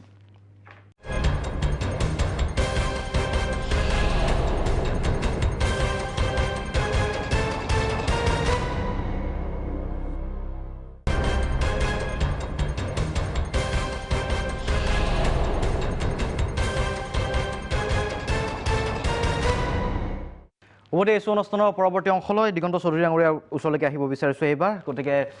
যিটো অভিযোগ আপোনালোকে উত্থাপন কৰিছিল যে প্ৰতিশোধৰ ৰাজনীতি আচলতে ৰাইজৰ মাজতো এয়া যে ৰাজনৈতিক ধৰণৰ এটা ঘটনা হ'ব পাৰে তাক লৈ প্ৰশ্ন উঠিছে তাক নুই কৰিব নোৱাৰে কিন্তু সমান্তৰালভাৱে এই কথাটো আছে যে কংগ্ৰেছৰ দিনতো সেই একেই হয় বিৰোধীত থকাৰ পিছত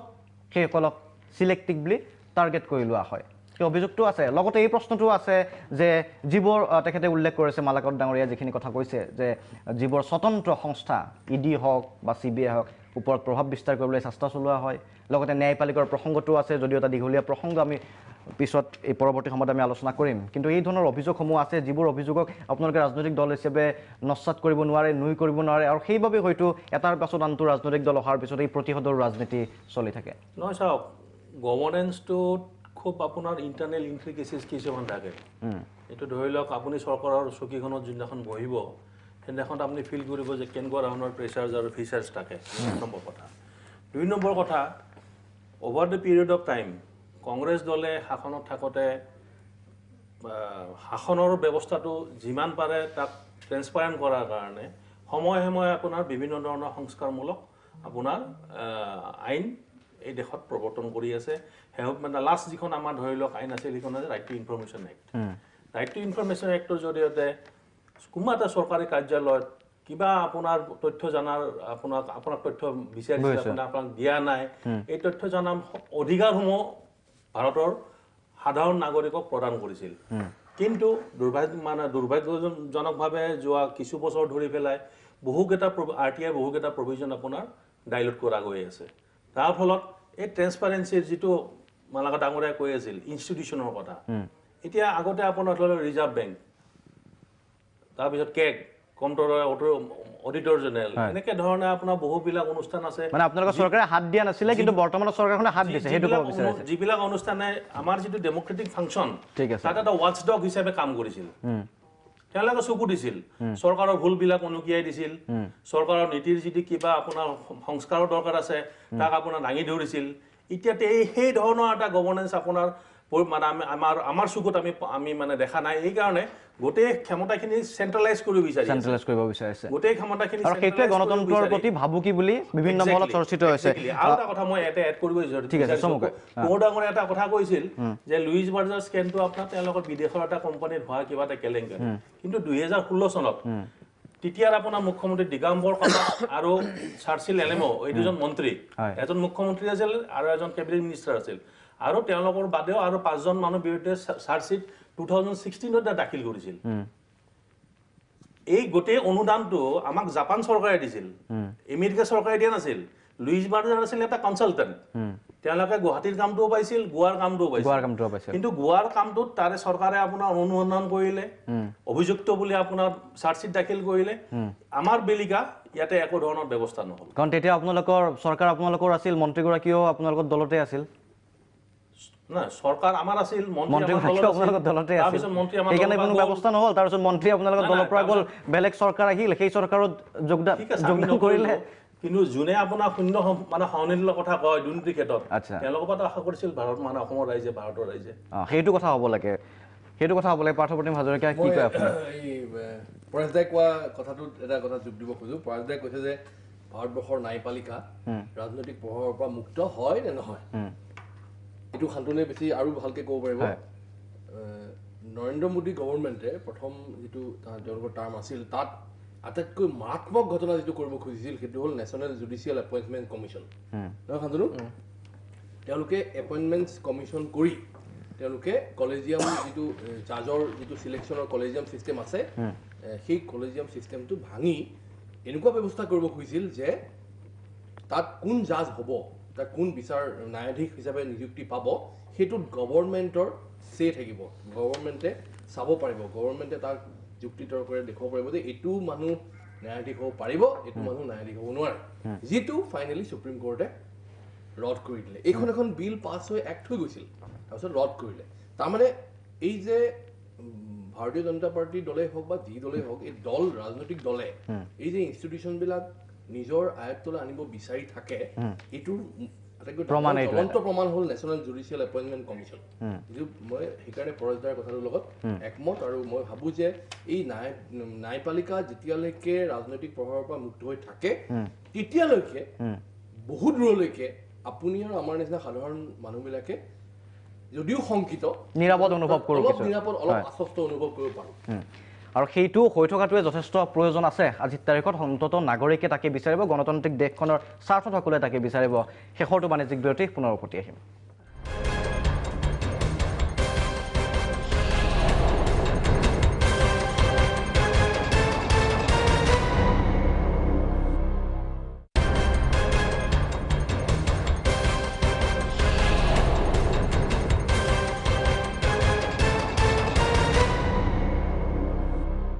উভতি আহিছোঁ অনুষ্ঠানৰ শেষ অংশলৈ আমি কথা পাতি আছিলোঁ পি চিদাম্বৰম সম্পৰ্কে আনুষংগিক কেতবোৰ প্ৰসংগ উত্থাপিত হৈছে শান্তনু বৰঠাকুৰ ডাঙৰীয়াৰ ওচৰলৈকে আহিব বিচাৰিছোঁ যিটো কথা উত্থাপন কৰিছিল আমাৰ দিগন্ত চৌধুৰী ডাঙৰীয়া আৰু আনুষংগিকভাৱে প্ৰসংগ আছিলে ন্যায়িক ব্যৱস্থাটোৰ ওপৰত কিন্তু ন্যায়িক ব্যৱস্থাই বা অন্যান্য যিবোৰ স্বতন্ত্ৰ অনুষ্ঠান আছে সেই অনুষ্ঠানসমূহৰ ওপৰত এটা কেন্দ্ৰীভূতভাৱে যি ধৰণৰ ব্যৱস্থা গ্ৰহণৰ চিন্তা চৰ্চা বৰ্তমানৰ চৰকাৰখনে কৰি আছে বুলি এটা অভিযোগ আহিছে কি ধৰণে আপুনি কিমান দূৰ গ্ৰহণযোগ্য বুলি ভাবে চক আমি যেটো দেখিছো এটা কথা স্পষ্ট যে ইনষ্টিটিউশনছ যিবিলাক ইনষ্টিটিউশনে গণতন্ত্ৰক সজীৱ কৰি ৰাখে সেই ইনষ্টিটিউশনছ বিলাকৰ ওপৰত সেই অনুষ্ঠানবিলাকৰ ওপৰত এটা চৰকাৰী কন্ট্ৰোল নিয়ন্ত্ৰণ অনাৰ চেষ্টা কৰি আছে যেনেকৈ আৰটিআই এক্টৰ যি ধৰণৰ সংশোধনী ঘটোৱা হ'ল সিবিআই যি ধৰণৰ ব্যৱহাৰ কৰা হৈছে এটো লৈ পেলাই আমাৰ এটো আৰু এটো কথাও ঠিক যে শাসকৰ মাজত স্বেচ্ছাচাৰিতা যিমান বৃদ্ধি পাব সিমানেই প্ৰতিষ্ঠানবিলাকক অনুষ্ঠানবিলাকক তেওঁলোকে নিজৰ নিয়ন্ত্ৰণলৈ আনিবলৈ চেষ্টা কৰিব সেইকাৰণে 1975 চনত ইন্দিৰা গান্ধীয়ে ইমাৰ্জেঞ্চিৰ মাজত ইন্দিৰা গান্ধী কেবিনেটৰ কুমাৰমংগলম তেওঁ কমিটেড জুডিচিয়াৰীৰ কথা কৈছিলে সেইকাৰণে প্ৰত্যেকটো অথৰিটেৰিয়ান স্বেচ্ছাচাৰী শাসকৰ প্ৰত্যেকজন স্বেচ্ছাচাৰী শাসকৰ মাজত তেনেকুৱা ধৰণৰ প্ৰৱণতা আছে এতিয়া আপোনাৰ আমাৰ যি জুডিচিয়াৰী আমাৰ যি ন্যায়পালিকা সেই ন্যায়পালিকাৰ ৰাজনৈতিক প্ৰভাৱৰ পৰা মুক্ত হৈছে নে নাই মই সেইটো এই মুহূৰ্তত ক'ব নোৱাৰোঁ বা ৰাজনৈতিকভাৱে প্ৰভাৱিত হৈছে নেকি কিন্তু তেওঁলোকক ৰাজনৈতিকভাৱে প্ৰভাৱিত কৰাৰ চেষ্টা এটা যে চলিছে চলি আছে কাৰণ এতিয়া আপোনাৰ কেনেকুৱা যে কলেজিয়ামে জাজৰ নাম পঠিয়াই দিয়ে এপইণ্টমেণ্টৰ কাৰণে সেই নামৰ ওপৰত চেণ্ট্ৰেল গভৰ্ণমেণ্ট বহি থাকে কিন্তু যাক তেওঁলোকে যাৰ ক্ষেত্ৰত তেওঁলোকৰ আপত্তি নাই বা যেনেকুৱা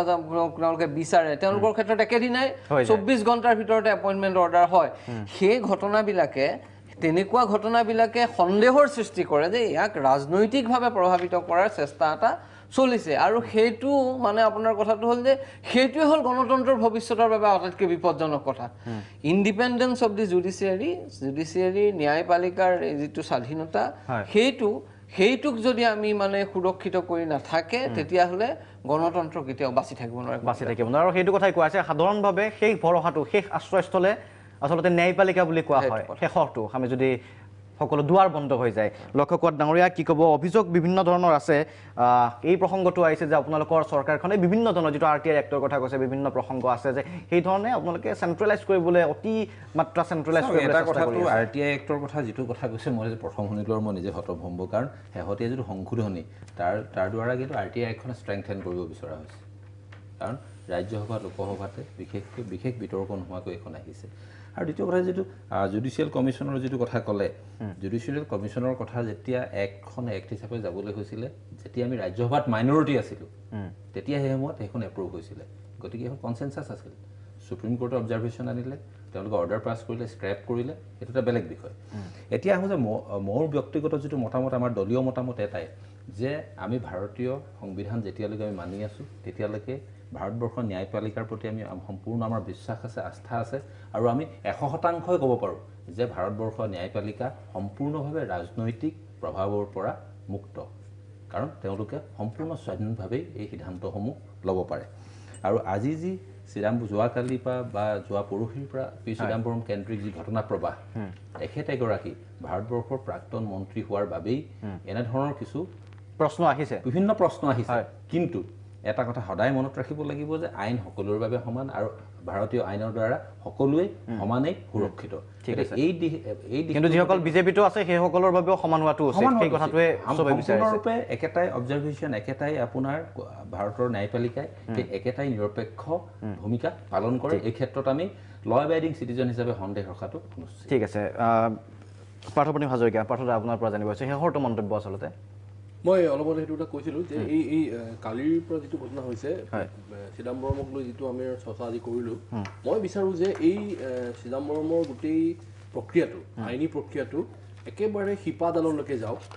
গৈ চিদাম্বৰমে কি কৰিছিল এই যে তেওঁলোকে তুষাৰ মেহতা আজি বাৰে বাৰে কৈছে গভৰ্ণমেণ্টে কৈছে বা CBI কৈছে লাৰ্জাৰ কনস্পিৰেচি কি আছে বৃহৎ ষড়যন্ত্ৰ কিবা আছে নেকি সেইটো যাতে ৰাইজৰ আগলৈ আহে আমি যাতে চাব পাৰোঁ যে হয় এইটো এটা ডাঙৰ ষড়যন্ত্ৰ আছিল বা একেবাৰে ষড়যন্ত্ৰ নাছিল তেতিয়া আমাৰ আজি যিকেইটা প্ৰশ্ন প্ৰশ্ন কৰিছে সেই প্ৰশ্নকেইটাৰ উত্তৰবিলাক আমি একদম ফটফটীয়াকৈ পাম আৰু আশা কৰিম আটায়ে যে গণতন্ত্ৰ যাতে সুৰক্ষিত হৈ থাকে আৰু তাকে আজি সকলোৱে কামনা কৰিব গণতান্ত্ৰিক দেশৰ নাগৰিক হিচাপে আমি সকলোৱে কামনা কৰিম আপোনালোক ধন্যবাদ জ্ঞাপন কৰিছোঁ আমাৰ এই বিশেষ আলোচনাত আজি অংশগ্ৰহণ কৰাৰ বাবে আৰু পি চিদাম্বৰমৰ গ্ৰেপ্তাৰৰ পিছত আচলতে দেশৰ ৰাজনীতিতে চৰ্চা চলিছে সেই চৰ্চা চলা কেতবোৰ প্ৰসংগ আজি আমি উত্থাপন কৰিব বিচাৰিছিলোঁ আমাৰ দৰ্শকসকলৰ বাবে লক্ষণীয় হ'ব অনাগত সময়ত এই বিষয়টো কি ধৰণে গতি কৰে বা আইনগতভাৱে চিদাম্বৰমৰ ক্ষেত্ৰত কি ব্যৱস্থা গ্ৰহণ কৰা হয় ৰাইজৰ মনত সেই প্ৰশ্ন আছে তেখেতে জামিন লাভ